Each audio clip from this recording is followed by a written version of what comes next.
Assalamualaikum warahmatullahi dan salam sejahtera. Terima kasih kepada para penonton. Saya Muhammad Amirul Helmi, merupakan moderator anda. Saya akan memperkenalkan ketua penyelidik bagi projek untuk Festival of Ideas tahun 2021. Baiklah, berikut adalah biodata. Yang berbahagia Dr. Sufaat bin Haji Zakaria. Beliau kini adalah Timbalan Pengarah Sokongan Akademik di Politeknik Ungku Omar. Beliau memulakan kerajaannya sebagai seorang pensyarah pada tahun 2002. Beliau mendapat pendidikan awal di peringkat diploma di Universiti Teknologi Malaysia pada tahun 1998. Selepas itu, beliau menyambung pengajian di peringkat ijazah sarjana muda di universiti yang sama pada 2001 dalam bidang kejuruteraan mekanikal. Pada tahun 2010, beliau telah berjaya menamatkan pengajian di peringkat sarjana kejuruteraan sistem pembuatan di Universiti Kebangsaan Malaysia.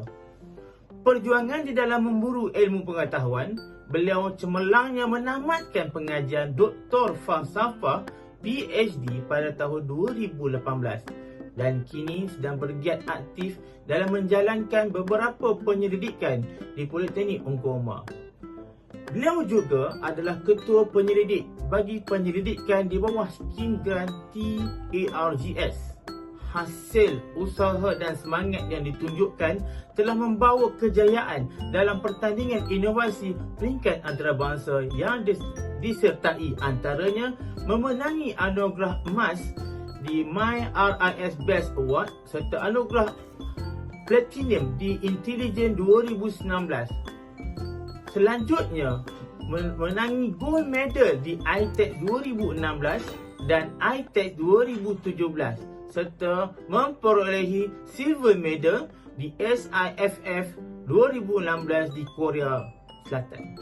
Selanjutnya, kita akan bersama dengan berbahagia Dr. Sufaat Haji Zakaria.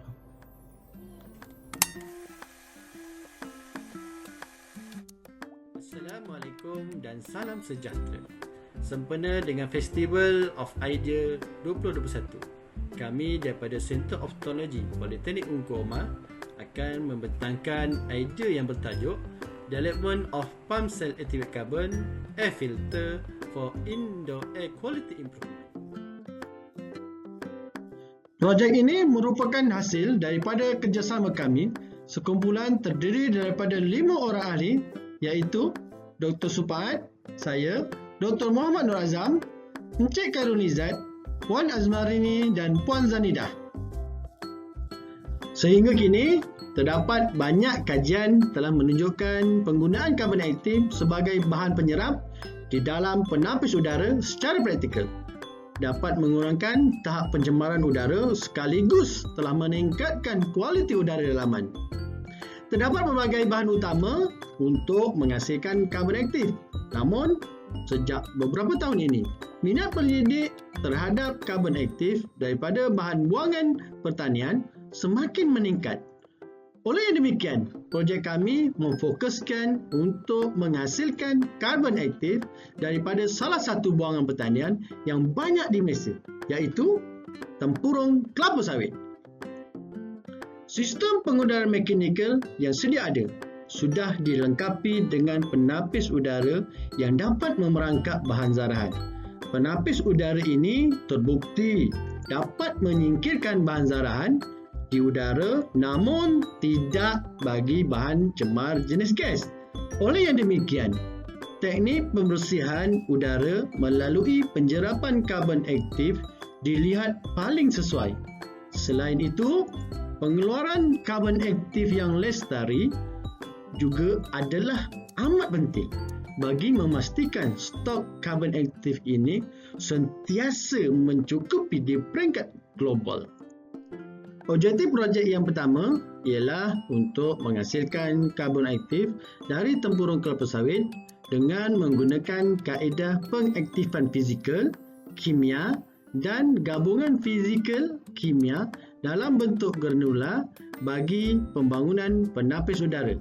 Objektif yang kedua untuk mengkaji kebolehan karbon aktif tempurung kelapa sawit di dalam penapis udara bagi meningkatkan kualiti udara dalaman. Proses penghasilan karbon aktif tempurung kelapa sawit dihasilkan dengan melalui beberapa langkah yang telah dirancang seperti ditunjukkan di dalam carta alir. Bagi fasa pertama, melibatkan proses pemilihan dan pengumpulan bahan asas. Bagi fasa kedua pula, proses pengkarbonan dan pengaktifan telah dilaksanakan. Proses seterusnya adalah untuk menghasilkan penapis udara yang menggunakan karbon aktif tempurung kelapa sawit. Bagi fasa terakhir, analisa akan dijalankan bagi mengukur kebolehan karbon aktif tempurung kelapa sawit dalam meningkatkan kualiti udara dalaman. Bagi proses penghasilan karbon aktif tempurung kelapa sawit dikumpul dan kemudian dibasuh sehingga bersih, lalu dikeringkan di bawah cahaya matahari. Proses seterusnya adalah proses pengkarbonan di mana tempurung kelapa sawit dibakar pada suhu 300 hingga 600 darjah Celsius pada tempoh 1 hingga 3 jam. Proses diteruskan dengan proses pengaktifan secara fizikal, kimia dan gabungan fizikal kimia. Karbon aktif tempurung kelapa sawit kemudian akan dianalisa dari segi microstructure, komposisi dan luas permukaan. Bagi menghasilkan penapis udara, karbon aktif tempurung kelapa sawit berbentuk gandula digunakan.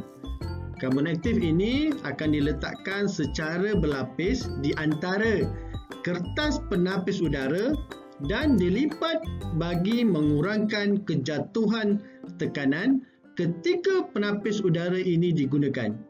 Penapis udara yang telah siap adalah seperti yang ditunjukkan dalam gambar rajah. Hasil analisa mikrostruktur dan komposisi telah menunjukkan bahawa karbon aktif tempurung kelapa sawit membentuk keliangan sepenuhnya dan terdiri daripada kandungan karbon, oksigen, kalium dan kalsium. Mikrostruktur dan komposisi yang diperoleh terbukti boleh digunakan untuk kapasiti penyerapan yang tinggi. Seterusnya, analisa nombor iodin telah dijalankan bagi mengukur kebolehan penyerapan karbon aktif tempurung kelapa sawit. Data menunjukkan nombor iodin tertinggi diperolehi melalui kaedah pengaktifan fizikal kimia. Uji kaji telah dijalankan untuk mengukur prestasi di antara penggunaan penapis udara konvensional dan penapis udara dengan karbon aktif tempurung kelapa sawit di dalam satu unit penyaman udara di sebuah bilik. Hasilnya, penapis udara tempurung kelapa sawit menunjukkan prestasi yang baik berbanding dengan penapis konvensional di mana menurunkan beberapa nilai jumlah sebatian organik volatile dan bahan zarahan. Bagi impak projek pula, kita sudah sedia maklum, Malaysia merupakan pengeluar minyak sawit.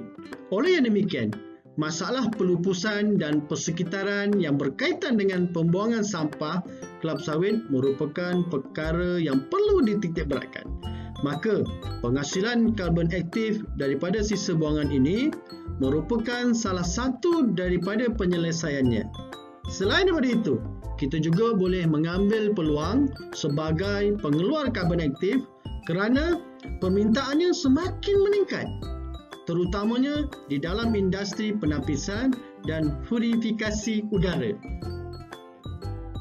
Gambar rajah yang dilampirkan adalah hak cipta yang diperoleh daripada Perbadanan Harta Intelek Malaysia. Kaedah dan reka bentuk baru telah diperkenalkan di dalam projek ini melalui penggabungan kaedah pengaktifan kimia dan fizikal, reka bentuk baru alat pembakar serta kaedah baru penghasilan penapis udara. Ini adalah penapis udara karbon aktif tempurung kelapa sawit. Di dalamnya terkandung karbon aktif yang mampu menyerap gas cemar dan bahan zarahan yang tanpa kita sedar ada di sekeliling kita ketika kita berada di ruang bangunan. Penapis udara tempurung kelapa sawit bukan sahaja boleh diletak di dalam alat penyaman udara bilik, malah boleh juga diletak di dalam unit penyaman udara kenderaan. Penapis udara ini juga boleh diguna di dalam alat purifikasi udara. Selain daripada penapis udara, produk lain turut dihasilkan seperti alat penyah bau dan asap cair. Alat penyah bau ini boleh diletakkan di dalam kenderaan, ruang tertutup seperti almari, bilik dan juga boleh diletakkan di dalam kasut bagi menghindarkan bau yang kurang menyenangkan. Selain itu, melalui projek ini, kami juga berjaya menerbitkan beberapa penulisan di peringkat nasional maupun di peringkat antarabangsa. Antaranya, penghasilan buku yang bertajuk Activated Carbon and Its Application. Kami juga telah berjaya mendapatkan pengiktirafan di peringkat antarabangsa dengan memenangi pingat emas di Intelligent 2019. Projek ini adalah di bawah skim Grant Penyelidikan TARGS. Sekalung penghargaan kepada pihak JPPKK di atas penganugerahan grant dan juga kepada pihak Politeknik Ungku Omar yang memberi sokongan penuh dan kerjasama kepada pembangunan projek ini. Harapan kami, semoga projek ini dapat memberi manfaat kepada masyarakat dan negara. Dalam membendung penularan pandemik COVID-19, kami menyaut cabaran serta komited menjalankan penyelidikan dan kajian baru. Oleh itu, nantikan inovasi terkini kami iaitu alat penutup muka menggunakan karbon aktif tempurung kelapa sawit. #KitaJagaKita. Sekian, terima kasih.